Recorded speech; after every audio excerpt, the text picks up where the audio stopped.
Did you have a question, or are you good? Okay, thanks. Okay, Lisa Ronchla with ABC6 here in Columbus. Before the speech today, some critics came out talking about your own personal record with China. Can you talk about any business ties you had previously with Yes. China, and saying that you were looking to expand your own business in China? So I actually wrote about this in my first book. My first major company that I founded did have a Chinese subsidiary. And part of my experiences are guided by learning a lot more about how China actually works that has in part informed my views. So I think I've arrived at all of my political views through my own experiences, and my attitudes to China are no different.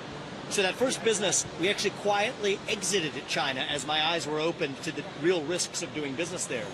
And then when I started my next major business, Strive, which is actually based right here in Greater Columbus, we made a day one commitment that no asset manager has made, including the ones that we were competing against, that Strive would not do business in China, would not open an asset management business in China, and that's different from every major U.S. asset manager precisely because of my experiences.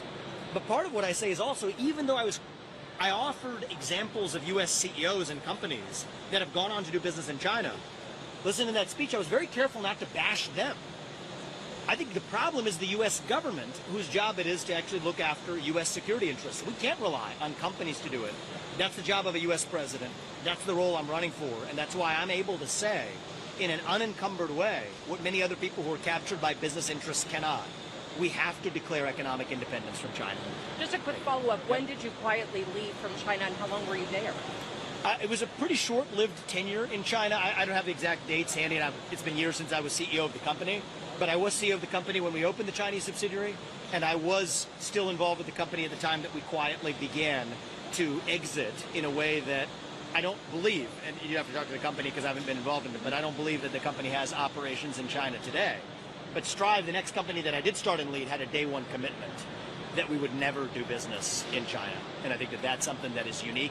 I came to because of my views, and I think it is because of my understanding of how China actually uses capitalism as a vehicle to accomplish its own goals and the restrictions that many U.S. businesses would face in China.